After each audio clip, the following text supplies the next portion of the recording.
Question है, एक school में लड़कों की संख्या का लड़कियों की संख्या से अनुपात 5:7 है।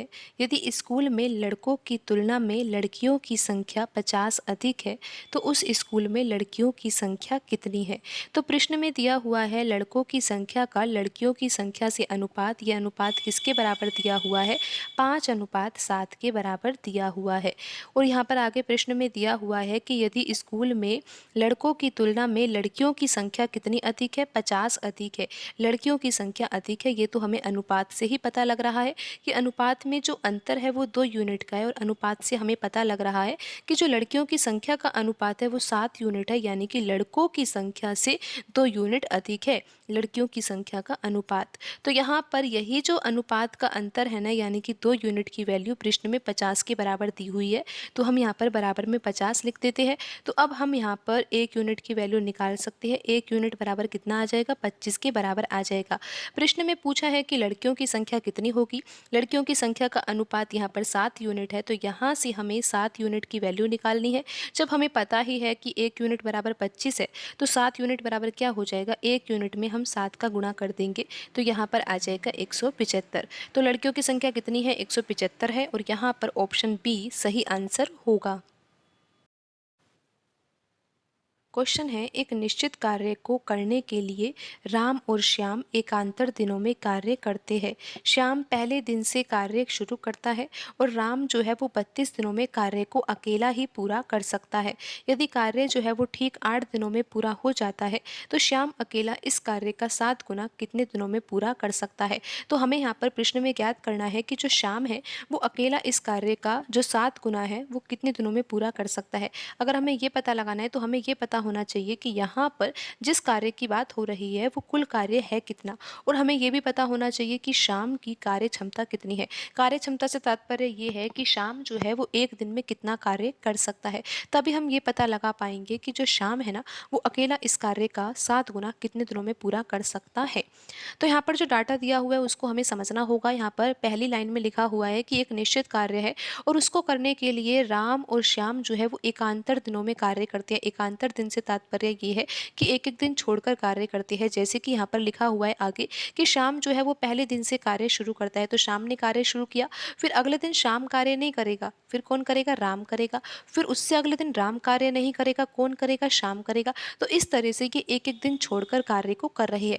लेकिन फिर प्रश्न में ये दिया हुआ है कि राम अगर अकेला इस कार्य को करे तो 32 दिन में कर देगा, लेकिन अगर ये दोनों मिलकर कार्य करें, मिलकर तो नहीं कर रहे, एकांतर दिनों में कर रहे हैं, लेकिन फिर भी कार्य कितने दिन में पूरा होगा? 8 दिनों में पूरा हो जाता है।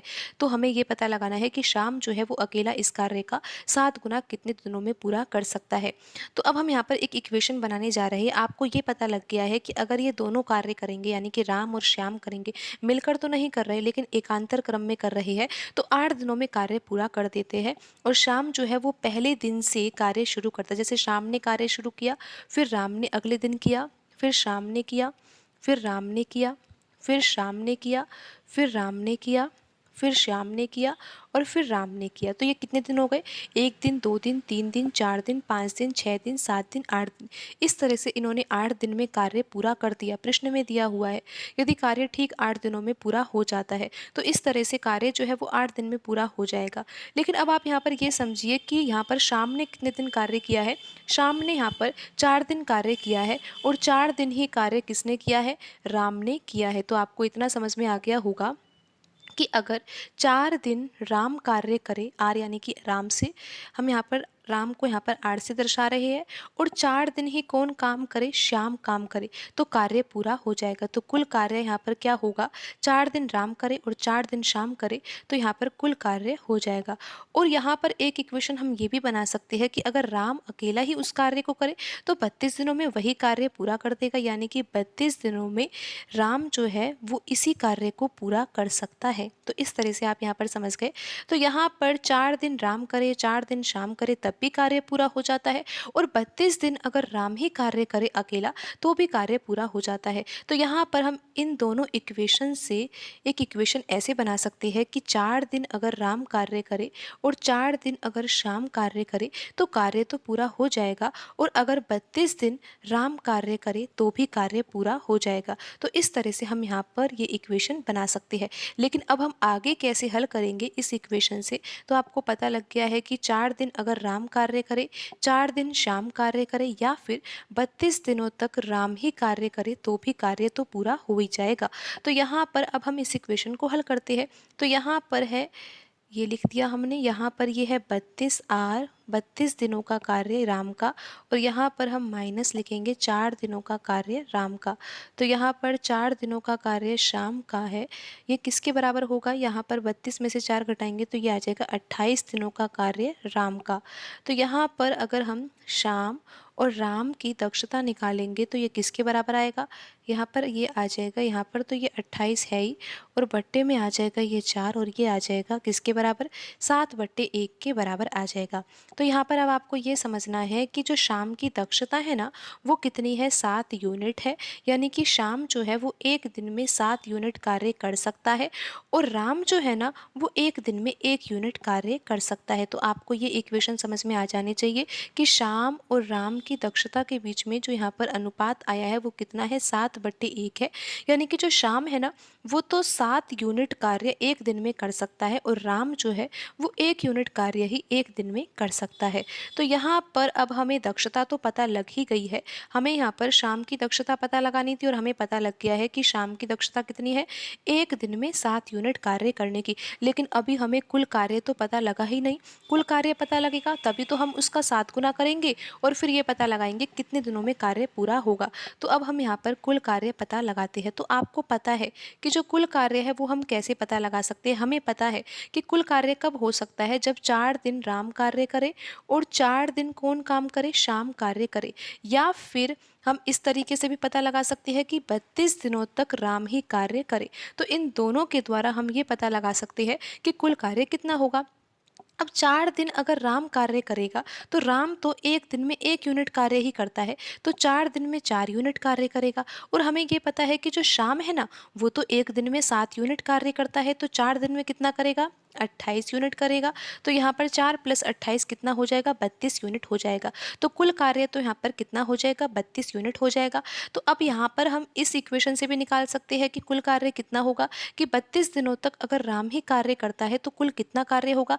राम तो एक दिन में 1 यूनिट कार्य ही कर सकता है, तो 32 दिनों में राम जो है वो 32 यूनिट कार्य करेगा। यानी कि जो कुल कार्य है ना यहाँ पर वो कितना है, 32 यूनिट है। तो अब हमें ये भी पता लग गया है कि कुल कार्य कितना है, 32 यूनिट है। और हमें ये भी पता लग गया है कि यहाँ पर जो शाम की दक्षता है वो कितनी है, 7 यूनिट है। तो कुल कार्य तो कितना है, 32 यूनिट है। लेकिन हमें क्या करना है, इस कार्य का हमें 7 गुना करना है। तो 7 गुना करना है तो हम 7 का क्या कर देंगे, गुना कर देंगे। तो ये कार्य कितना हो जाएगा, 32 × 7 यूनिट। तो अब आपको ये भी पता चल गया कि कार्य अब कितना है, 7 गुना कार्य 32 × 7। अब हमें पता लगाना है कि शाम अकेला इस कार्य को कितने दिन में कर लेगा। शाम की दक्षता कितनी है, 7 यूनिट है। तो यहाँ पर 32 × 7 ये तो कुल कार्य है, और शाम की दक्षता 7 यूनिट है, तो 7 से भाग देंगे जिससे हमें पता लगे कि ये कार्य कितने दिन में होगा। तो कार्य यहाँ पर होगा 32 दिनों में, क्योंकि 7 से 7 कट जाएगा तो यहाँ पर आ जाएगा 32 दिन। तो शाम जो है वो अकेला इस कार्य का 7 गुना कितने दिनों में पूरा कर सकता है, 32 दिनों में कर सकता है। यहाँ पर ऑप्शन सी सही आंसर होगा। क्वेश्चन है 15%, 20% और 25% की 3 क्रमिक छूट प्रदान की जाती है, प्रतिशत में निवल छूट क्या होगी। तो यहाँ पर प्रश्न में 3 लगातार छूट दी गई है। पहली छूट 15% है, उसके बाद की छूट 20% है, और यहाँ पर तीसरी छूट है 25%। और ये तीनों छूट जो दी गई है वो लगातार छूट दी गई है। तो हमें प्रश्न में ज्ञात करना है कि निवल छूट क्या होगी, यानी कि तीनों को मिलाकर जो छूट दी गई है वो कितनी छूट के बराबर होगी। तो यहाँ पर एक तरीका होता है प्रश्न को हल करने का पैटर्न होता है, आपको वो तरीका सीखना चाहिए। तो यहाँ पर तो हम लिखते हैं मार्केट प्राइस यानी कि अंकित मूल्य। आपको पता है कि अंकित मूल्य पर ही तो छूट दी जाती है, तो यहाँ पर हम अंकित मूल्य लिख रहे हैं। और यहाँ पर हम लिख रहे हैं सेलिंग प्राइस यानी कि छूट देने के बाद जो जिस मूल्य पर वस्तु को बेचा गया है ना, वह मूल्य कहलाएगा विक्रय मूल्य। तो यहाँ पर आप देखिए 15% यहाँ पर पहली छूट है। तो आप ऐसा मान लीजिए कि अगर अंकित मूल्य 100 रुपये हो तो 15% की छूट दी जाए तो यहाँ पर उस वस्तु को कितने रुपए में बेचा गया होगा, 85 रुपये में बेचा गया होगा। फिर यहाँ पर दूसरी कंडीशन क्या है, 20% की छूट। तो अंकित मूल्य तो यहाँ पर हम 100 रुपये ही मान रहे हैं, लेकिन दूसरी छूट 20% है, तो यहाँ पर ये मूल्य कितना हो जाएगा, 80 रुपये हो जाएगा। तीसरी छूट यहाँ पर 25% है, तो यहाँ पर हम 100 लिख रहे हैं, और 25% छूट दी जाएगी तो वस्तु को बेचा जाएगा 75 रुपये में। तो यहाँ पर अब हम आगे प्रश्न को कैसे हल करेंगे, ये अनुपात है, तो यहाँ पर हम अनुपात लिख देते हैं। तो अब हम अनुपात निकालते हैं अंकित मूल्य और यहाँ पर लिखा हुआ है विक्रय मूल्य के बीच में। तो यहाँ पर हम इन तीनों संख्या या तो हम काट सकते हैं मार्केट प्राइस से सेलिंग प्राइस को, लेकिन हम इसको और भी आसान तरीके से करने के लिए हम क्या कर रहे हैं, यहाँ पर ये जो 100 ये 300 है ना, इनका अगर गुणा करेंगे, तो हम गुणा तो नहीं कर रहे लेकिन हम इस तरह से यहाँ पर लिख रहे हैं। तो यहाँ पर अब हम इन तीनों संख्याओं को भी इस तरह से लिख लेते हैं, गुणा में 85 गुणा 80 गुणा 75। तो अब हम इसको हल करते हैं, यानी कि अब हम गुणा तो नहीं करेंगे लेकिन हम काटेंगे, जो भी संख्याएं कट जाएगी, जैसे कि 75 है और यहाँ पर 100 है, तो 25 के पहाड़े से कट सकता है ये 3 बार और ये कटेगा 4 बार। फिर आप देखिए और कुछ भी कट रहा है, 0 से 0 कट रहा है, 4 से यहाँ पर 8 कट रहा है 2 बार। आप देखिए 2 से यहाँ पर 10 कट रहा है 5 बार, और 5 से यहाँ पर कट रहा है 85 17 बार। तो यहाँ पर तो केवल क्या बचा है मार्केट प्राइस में, मार्केट प्राइस में यहाँ पर 100 है, और सेलिंग प्राइस में क्या है, यहाँ पर आप देख सकते हो 17 है और यहाँ पर 3 है। 17 गुणा 3 करेंगे तो 51 आ जाएगा। तो अब आप यहाँ पर देखिए कि अगर अंकित मूल्य 100 यूनिट है और सेलिंग प्राइस कितना है, यानी कि विक्रय मूल्य कितना है, 51 यूनिट है, यानी कि 100 रुपये वस्तु का अंकित मूल्य है, और उस वस्तु पर छूट दी गई और छूट देने के बाद उस वस्तु को 51 यूनिट में बेचा गया। तो यहाँ पर छूट कितने की दी गई है, 49 की दी गई है, 49 यूनिट की छूट दी गई है। लेकिन आंसर तो हम प्रतिशत में निकालेंगे, तो छूट कितने की है, 49 यूनिट की है। और आपको पता है कि छूट तो किस पर दी जाती है, अंकित मूल्य पर, और अंकित मूल्य कितना है, 100 यूनिट। तो बट्टे में हम 100 लिखेंगे, और प्रतिशत में आंसर निकालने के लिए मल्टीप्लाई हम 100 से करेंगे, 100 से 100 कट जाएगा और आंसर आ जाएगा यहाँ पर 49%। आप देख सकते हो कि यहाँ पर ऑप्शन डी में लिखा हुआ है 49%, तो यही सही आंसर होगा। क्वेश्चन है 55 लीटर के मिश्रण में फलों का रस और पानी 4:1 के अनुपात में है।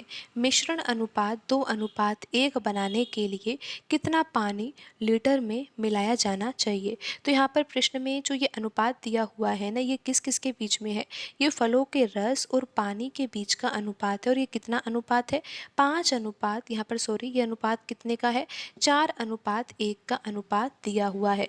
तो यहाँ पर ये जो मिश्रण है वो कितना है, 55 लीटर है ना, और यहाँ पर 55 लीटर के मिश्रण में 4 यूनिट तो क्या है, रस है, और 1 यूनिट क्या है, पानी है। तो यहाँ पर हम रस की मात्रा भी निकाल सकते हैं और पानी की मात्रा भी निकाल सकते हैं, क्योंकि 4 और 1 कितना होगा, 5 होगा, और 5 यूनिट की वैल्यू ही किसके बराबर है, 55 लीटर के बराबर है।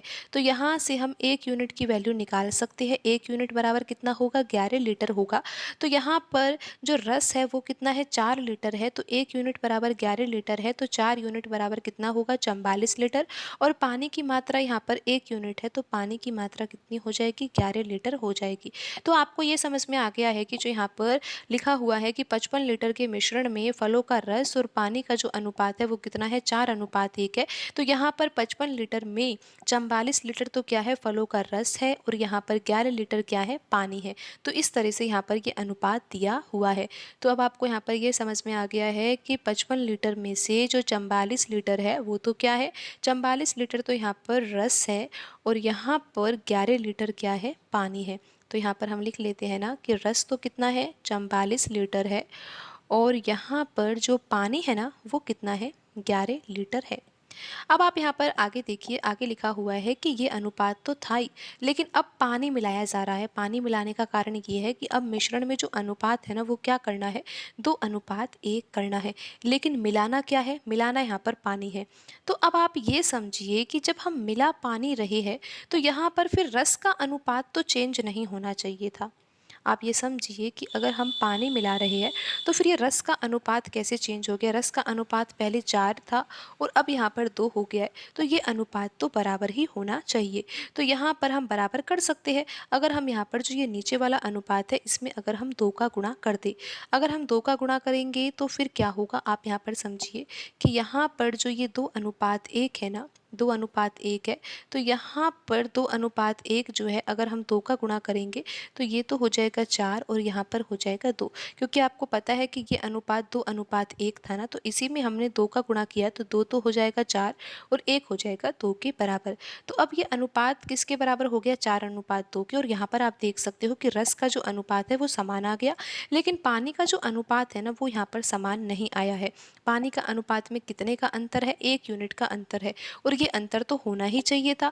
क्यों होना चाहिए था, क्योंकि आपको पता है कि हमने यहाँ पर मिश्रण में क्या मिलाया है, पानी मिलाया है, लेकिन प्रश्न में तो ये पूछा गया है कि पानी की मात्रा कितनी है। तो आपको पता है ना कि अभी आपको बताया था कि 1 यूनिट की वैल्यू किसके बराबर होती है। आप यहाँ पर फिर से समझ लीजिए कि यहाँ पर ये 4 है और ये 1 है, तो यहाँ पर ये वैल्यू जो है ना 4 + 1 कितनी होगी, 5 यूनिट होगी।